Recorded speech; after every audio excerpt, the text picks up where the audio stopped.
Hey, what's up you guys? It's the little onion that could, and welcome back to my channel. In today's video, I'm going to show you 3 different methods you can use to beat the final quest in the Chasm of Challenges, which pits you against the Upright Defender. This motherfucker is not playing around, hunty. He starts out with 15 tiers of reverse and general defense. He has high defense in general and requires a lot of metal strength to even put a scratch on his over 40 million HP bars. And not only that, he absorbs upright metal attacks. However, this does not mean he is invincible by any means, and with the right setups, you can take this guy down quite easily. The first setup I'm going to talk about is my reverse method. What you want to do for this is have a ReNova medal, either the ReNova Xion or the Ventus medal, so that you can take advantage of as much metal strength as you can. For this particular setup, I chose to use my ReNova Xion and I put her in the first slot. Right after her is my Supernova Plus Plus Axel Art EX. He offers excellent metal strength buffs that rival the buffs of the new illustrated medals that came out in September. Next, I have my Ansem the Wise. He is purely here to rack up speed metal strength. He is copying my Supernova Plus Plus 3 Vanitas, which is actually very important for my next medal, which is Supernova Plus Plus Xemnas. Now, Vanitas has the ability to change the next medal into speed, which works wonderfully for this setup. That means Xemnas will be able to get all of the speed metal buffs from all of my other medals. If this Vanitas was not here, this setup wouldn't work at all, because while Xemnas does ignore the target's attributes, he is still technically treated as a power medal for metal strength buffs. And finally, in my last slot, I have my Supernova Plus Plus Dark Riku. It's just one of my best reverse speed medals. Now, you can play around and mix and match with this setup. You don't have to use the exact medals that I did. You can use the reverse speed Supernova Plus Plus Xemnas. That's a pretty good reverse speed medal. And again, you can use the Ventus ReNova medal instead of the Xion. But regardless of what you use, it is important to have -60 or 70%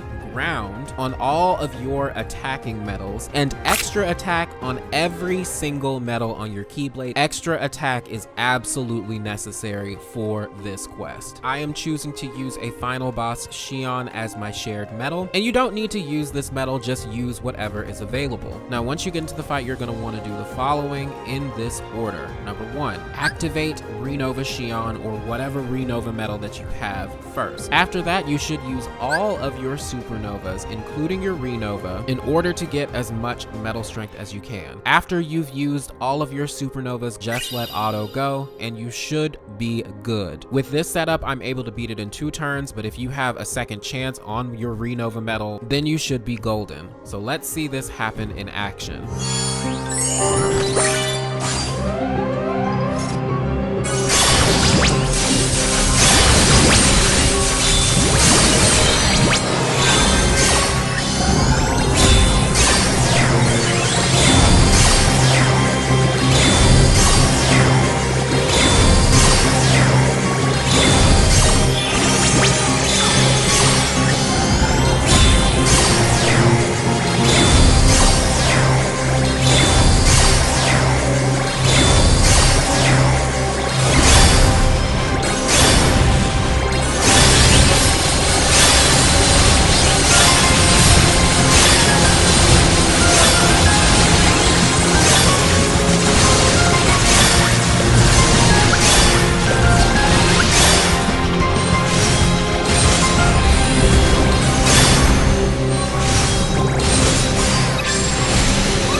Alright, now let's move on to method number 2, which is my upright setup. Believe it or not, there are some upright medals that will work against the upright defender. Any upright medal that has the ability to ignore a target's attributes will completely override upright absorption, which means that the new illustrated Sora, Kairi, and Roxas will work beautifully for this quest. So in my first slot, I have my ReNova TVA medal, which rejuvenates upright supernovas. In my second slot, I have my illustrated Sora medal. My third medal is Ansem the Wise. My fourth medal is actually my Supernova Plus Plus Axel Art EX. If I had another illustrated Sora medal, it would probably go in this slot, but since I don't, I'm using Axel just because of his great metal strength buffs and decent damage. My fifth medal is my illustrated Lee medal. He will be able to copy my illustrated Sora medal, plus his Supernova gives general metal strength, which is awesome. And finally, in my sixth slot, I have illustrated Kairi, who is once again another ignores target's attributes medal, deals awesome damage, and is just a great all-around metal strength buffer. As for my friend medal, I am going to be using Jenny's illustrated Roxas medal. It is a great 2-turn medal that ignores the target's attributes, and its Supernova also offers great metal strength. So for this method, you're going to want to do the following things in this order. Number 1, activate every single upright Supernova that you have. While Sora, Roxas, and Kairi's inherent abilities override upright absorption, their Supernovas do not, so it is imperative that you use this first, after which you will activate the TVA Supernova to rejuvenate all of your upright Supernovas, and then use all of your upright Supernovas once again. After activating all of your upright Supernovas, you can just leave auto on and watch the game completely destroy the upright defender. Let's see this shit in action.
Let's talk about my final method, which does not use any ReNova medals whatsoever, or second chance. So for this method, I have my Supernova Plus Plus illustrated Xion in the first slot. She will get rid of that 15 tiers of reverse and general defense that the upright defender starts out with. Next, I have my illustrated Sora in the second slot, my Ansem the Wise once again returning in my third slot, my Supernova Plus Plus Axel Art EX in my fourth slot, and my illustrated Lee in the fifth slot, which will be copying my illustrated Sora. In the sixth slot, I have my Dark Riku, but it could honestly be any really decent reverse speed medal or another illustrated Sora, Roxas, whatever. I'm going to be using Final Boss Xion once again as my friend medal. It should be more than sufficient enough for what I want to do with this setup. So once you get into the battle, you're going to want to do the following things. Activate all of your upright Supernovas first, after which you should activate Xion. She will give full buffs and debuffs to yourself and the enemy. After that, you are free to activate your reverse speed metal Supernovas. And then after that, just let auto mode play and sit back, relax, and watch this motherfucker die. Let's see this shit in action.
there you have it. Those are my 3 methods on how to beat this challenge. They are by no means the best methods out there, but I wanted to try to incorporate different kinds of strategies and also show that you don't really need to alter the setups too much either for different things to work. But I hope these 3 setups help. If you guys still have questions, you can put them in the comments below. You can join my Discord. A lot of people will definitely be able to help you there. And even if you are unable to beat this quest now, do keep in mind you have all month to do this. Who knows what they are going to be releasing in the time between now and the 31st. But with that being said, y'all, I will see you in the next one.